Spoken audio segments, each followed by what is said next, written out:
ભારતના બંધારણના ઘડવૈયા દલિત સમાજના સંઘર્ષના પ્રમુખ અને રાજકીય ચિંતક ડોક્ટર બાબા સાહેબ આંબેડકરની જન્મ જયંતિ નિમિત્તે અંકલેશ્વરમાં પણ ખૂબ જ ઉદ્યમ અને આદરથી ઉજવણી કરવામાં આવી। આ અવસરે બહુજન સમાજના વિવિધ સંગઠનો દ્વારા અનેક કાર્યક્રમોનું આયોજન કરાયું।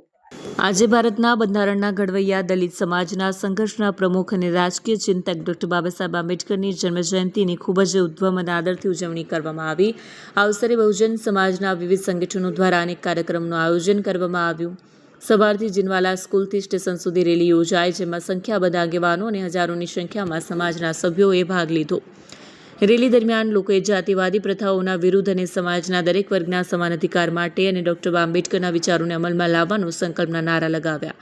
રેલીના અંતે બધાને દીકરા બાબા સાહેબ આંબેડકરના મૂર્તિના સમક્ષ પુષ્પાંજલિ અર્પણ કરી શ્રદ્ધાંજલિ આપવામાં આવી। આ પ્રસંગે સ્થાનિક આગેવાનો અને સંગઠનના સભ્યો દ્વારા ડોક્ટર બાબા સાહેબની યાદમાં સંક્ષિપ્ત ભાષણો પણ આપવામાં આવ્યા।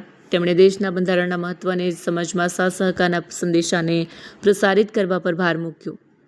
કાર્યક્રમમાં આગેવાનોએ અન્ય સમાજોને પછાડવું અને દબાણમાંથી મુક્તિ અપાવવા માટે ડોક્ટર આંબેડકરની યાત્રાની મહત્વપૂર્ણ ભૂમિકા પર प्रकाश पाड़ो। दोस्तों, जय भीम सभी को।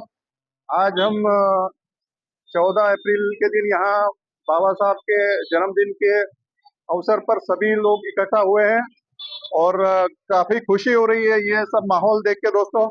और हम लोग इस तरह के प्रोग्राम का आयोजन हर साल करते रहें और इससे भी और बड़ा करें, ऐसी उम्मीद करता हूँ दोस्तों। और इसी के साथ जय भीम सभी को। वीडियो जर्नलिस्ट इम्तियाज पठान साथ सत्या टीवी न्यूज़ अंकलेश्वर।